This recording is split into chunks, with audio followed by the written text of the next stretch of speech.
Hello बच्चों, मेरा नाम साक्षी गुप्ता है और आज आप मेरे साथ पढ़ेंगे व्याकरण की कक्षा 8 का पाठ 21। पाठ 21 के माध्यम से आप सीखेंगे निबंध लेखन। आइए जानते हैं कि निबंध लिखते समय कि हमें क्या क्या बातें ध्यान रखनी चाहिए और निबंध क्या है। हिंदी साहित्य की विधाओं में निबंध एक महत्वपूर्ण विधा है। निबंध से अभिप्राय है विचारों को सुव्यवस्थित ढंग से व्यक्त करके लिखी गई सशक्त रचना। निबंध लेखन सामान्य से जटिल सभी विषयों पर किया जा सकता है। निबंध लेखन में ध्यान देने योग्य बिंदु। निबंध लिखने से पूर्व उसकी रूपरेखा मस्तिष्क में निर्धारित कर लेनी चाहिए। निबंध में सरलता, स्पष्टता, मधुरता, मौलिकता होनी चाहिए। वाक्य छोटे छोटे और रुचिकर होने चाहिए। निबंध में प्रयोग के अनुसार काव्य पंक्तियों, सूक्तियों या महान व्यक्तियों के उदाहरण प्रस्तुत करने चाहिए। निबंध का आरंभ एवं अंत रोचक होना चाहिए। निबंध लिखते समय एक ही बात को बार बार दोहराने से बचना चाहिए। शुद्ध वर्तनी और विराम चिन्हों का ध्यान रखना चाहिए। उपसंहार में निबंध का सारांश लिखना चाहिए। शब्द सीमा का ध्यान रखना चाहिए। आइए देखते हैं निबंध। भारत की सांस्कृतिक एकता एक मिसाल। यूनान, मिस्र, रोम सब मिट गए जहां से, बाकी अभी तलक है नामो निशा हमारा। कुछ बात है कि हस्ती मिटती नहीं हमारी, सदियों रहा है दुश्मन दौरे जहां हमारा। यह पंक्तियां भारत की संस्कृति की भव्यता के प्रति श्रद्धांजलि अर्पित करती हैं। किसी भी देश की समृद्धि एवं विकास के लिए उसकी सांस्कृतिक एकता अत्यंत आवश्यक होती है। सांस्कृतिक एकता के बल पर ही उस देश में रहने वाली विभिन्न जातियां और संप्रदाय एक राष्ट्र के रूप में एकताबद्ध रहते हैं। यह एकता ही राष्ट्र प्रेम, अखंडता और राष्ट्र के विकास के लिए चेतना जगाती है। विशाल देश भारत अनेक भौगोलिक भूखंडों में बटा हुआ है, जिसमें अगिनत जातियां रहती हैं जो भिन्न भिन्न धर्मों में विश्वास रखती हैं। उनके अलग अलग सामाजिक रीति रिवाज हैं, अलग अलग भाषा, वेशभूषाएं तथा खान पान है। इस सब भिन्नताओं के होते हुए भी भारत सदैव से एक राष्ट्र के रूप में भावात्मक एकता में बंधा है। भौगोलिक सीमाएं तथा भिन्नताएं भी इसमें बाधक नहीं बनती। महात्मा बुद्ध और महावीर के विचारों ने देश की एकता की जड़ों को गहरा किया है। चैतन्य महाप्रभु, रामकृष्ण परमहंस, स्वामी विवेकानंद यद्यपि बंगाल में हुए, परंतु पूरा देश उनसे प्रभावित हुआ। भारत की सांस्कृतिक एकता का मूल कारण उसका दार्शनिक दृष्टिकोण और धार्मिक भावना है। भारतीय दर्शन में अनेकता में एकता का समावेश है। यह दार्शनिक विचारधारा ही इस विशाल देश की विभिन्नता रहते हुए भी एकता में बांधे हुए है। दार्शनिक दृष्टिकोण ही देश की धार्मिक एकता का मुख्य आधार है। भारत में एक ही धर्म भावना सबके मूल में काम करती है, इसलिए हिंदू भगवान महावीर और बुद्ध को अवतार मानते हैं, तो बौद्ध और जैन धर्मावलंबी रामकृष्ण को भी इसी श्रद्धा से देखते हैं। सिख गुरुओं ने अपने धर्म ग्रंथों में राम की महिमा गाई है। खान पान, वेशभूषा, सामाजिक रीति रिवाज आदि सभी में एक रूपता दृष्टिगत होती है। यहाँ तक कि सभी एक दूसरे के धर्म स्थानों में प्रार्थना करने जाते हैं। इस सांस्कृतिक एकता के लिए मुसलमान विद्वानों का भी योगदान है। अनेक सूफी कवियों ने हिंदू कथाओं को आधार बनाकर काव्यों की रचना की है, जिसमें भारतीय संस्कृति का उच्च कोटि का वर्णन है। रसखान, शेख आलम, नजीर आदि अनेक कवियों ने कृष्ण भक्ति के सरल काव्य की रचना की है, जो एक अनमोल मिसाल कायम करती है। भारत सदियों से सांस्कृतिक रूप में एकताबद्ध रहा है। ऐसा नहीं कि कभी झगड़े नहीं हुए, झगड़े हुए, किंतु उनसे कभी सांस्कृतिक एकता पर आंच नहीं आई और ना कभी देश के विघटन का प्रथम ही उठा। लेकिन आज देश की एकता को भयंकर खतरा पैदा हो गया है। भाषा, प्रांत, नदी के पानी के प्रश्न, क्षेत्रीय सीमाएं आदि अनेक प्रश्न उठाकर राष्ट्र की सांस्कृतिक एकता को खतरा पैदा कर रहे हैं। आज देश के विघटन का मूल कारण है स्वार्थों की राजनीति, सत्ता से जुड़े हुए राजनीतिक स्वार्थ आज जातीय, भाषीय, धार्मिक, प्रांतीयता आदि नफरत की आग फैला रहे हैं। आज भारत की सांस्कृतिक एकता का प्रश्न जितना महत्वपूर्ण बन गया है, उतना भारतीय इतिहास में कभी नहीं रहा। अगर देश की सांस्कृतिक एकता छिन्न भिन्न होती है तो देश फिर से गुलाम बन सकता है। इसलिए देश के सांस्कृतिक एकता का प्रश्न देश की सुरक्षा, अखंडता और आजादी की रक्षा का प्रश्न बन गया है। अतः आज देश की सांस्कृतिक एकता को बनाए रखना, उसे और मजबूत करना सभी देशवासियों का परम कर्तव्य हो गया है। हमें ध्यान रखना चाहिए कि हम चाहे जिस क्षेत्र, प्रांत, जाति या समुदाय से हो, पर सबसे पहले हम भारतीय हैं। हमारी वास्तविक पहचान भारतीयता है। कुछ पंक्ति दी गई है कि इस धरती पर जन्म लिया है यही पुनीत माता है, एक प्राण दो देह सरीखा इससे अपना नाता है। आइए देखते हैं अगला निबंध है आपका बालिका शिक्षा। सन 1947 के बाद भारत सरकार ने बहुत से विद्यालय खोले, जैसे सह शिक्षा, प्रौढ़ शिक्षा तथा अनौपचारिक शिक्षा की संस्थाएं खोली, जिससे शिक्षा का स्तर पहले से बढ़ा, परंतु अभी भी स्थिति उतनी दृढ़ नहीं है जितनी होनी चाहिए। यह स्थिति बालिकाओं के मामले में तो और भी बदतर है। भारत में बालिका शिक्षा एक समस्या है। आज का समाज नारी शिक्षा में रुकावट है। हमारा समाज पुरुष प्रधान कहा जाता है। समाज में लिंग असमानता मौजूद है। लड़के के जन्म पर खुशियां मनाई जाती हैं, गीत गाए जाते हैं, मिठाई बांटी जाती है तथा लड़की के जन्म पर शोक छा जाता है।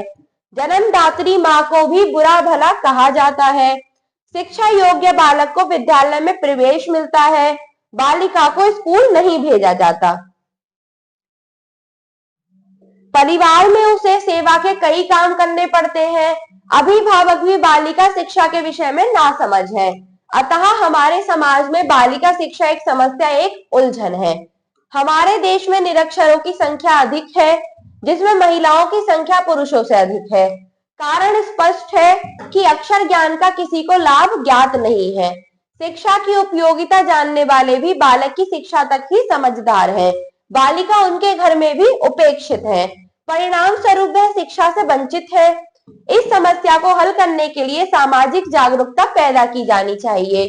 जैसा बेटा वैसी बेटी, बेटी क्यों किस्मत की हेती। धीरे धीरे समाज में बालिका शिक्षा के प्रति जागृति आ रही है। आगे क्या कहा जा रहा है इस निबंध में आगे कहा जा रहा है कि भारत एक निर्धन देश है, जिसमें सरकारी विद्यालयों की बहुत कमी है। गैर सरकारी विद्यालय भी पर्याप्त मात्रा में नहीं है। ये सभी विद्यालय बालकों की शिक्षा के लिए ही अपर्याप्त हैं। लगभग 50% स्कूली शिक्षा के योग्य बालक विद्यालय नहीं जा रहे हैं। ऐसी हालत में बालिका शिक्षा के लिए नई समस्या खड़ी हो जाती है कि वे शिक्षा कहाँ प्राप्त करें। नगरों और महानगरों में 2 पारी में विद्यालय चलाए जाते हैं। एक पारी में बाल शिक्षा होती है और दूसरी पारी में बालिकाओं का विद्यालय लगता है। इस प्रबंध से बालिका शिक्षा में काफी उन्नति हुई है। विद्यालय में शिक्षा का पाठ्यक्रम और पाठ्य सामग्री बालकों को केंद्र में रखकर तैयार किए जाते हैं। अतः बालक बालिकाओं की सह शिक्षा में यह अभाव बना हुआ है। दूसरे प्राथमिक कक्षाओं में तो बालक बालिका में कोई विशेष अंतर नहीं है, लेकिन किशोर अवस्था में लड़के लड़कियों का साथ साथ पढ़ना लिखना बड़ा खतरनाक माना जाता है। इस आयु में शरीर में तेजी से परिवर्तन होते हैं। कुछ शारीरिक बदलावों के कारण ही लड़के लड़कियों की शिक्षा का प्रबंध अलग अलग होना चाहिए। कुछ लोग पश्चिमी सभ्यता और संस्कृति की चपेट में इस तर्क को नहीं मानते, लेकिन जब जवान लड़कियों के प्रेम प्रसंग सुनते हैं तो पछताते हैं। अतः बालिका शिक्षा का माध्यमिक स्तर पर अलग से ही प्रबंध रहता है।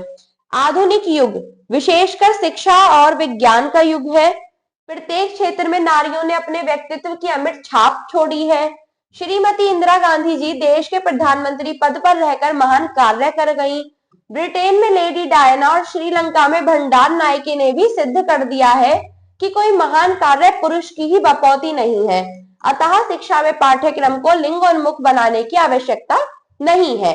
लड़के जिस ज्ञान को प्राप्त कर सकते हैं, उसी ज्ञान को लड़कियां भी सहज ढंग से प्राप्त कर सकती हैं। अतः बालिका शिक्षा में किसी विशिष्ट शिक्षा का महत्व तो है, परंतु अनिवार्यता नहीं है। कला कार्यों, शिक्षा, चिकित्सा, कुछ प्रदर्शन कलाओं जैसे मॉडलिंग आदि में बालिकाओं की भूमिका प्रमुख है। अतः बालिका शिक्षा में इन कलाओं का विशेष प्रबंध होना चाहिए।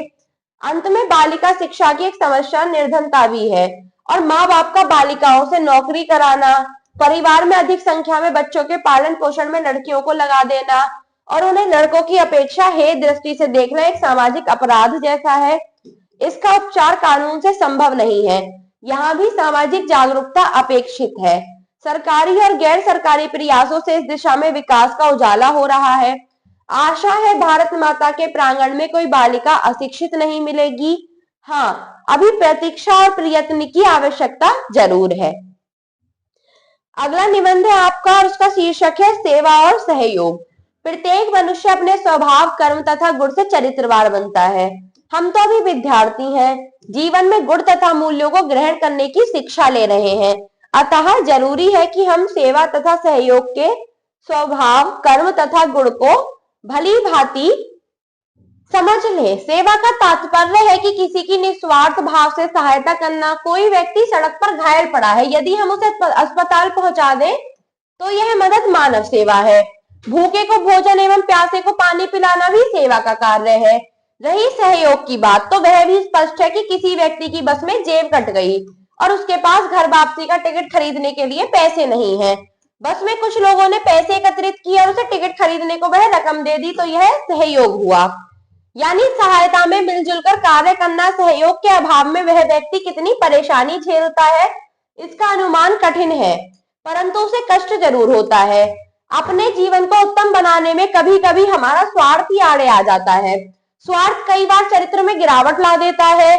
अपनी भलाई की चाह में किसी का बुरा कर बैठते हैं, यही दुर्गुण है। हमारा जीवन स्वयं के लिए जीने का नाम नहीं है, बल्कि दूसरों के लिए जीना भी है। मानव समाज में सुख, शांति और व्यक्ति में असंतोष शक्ति दूसरों की सेवा और सहयोग से प्राप्त होती है।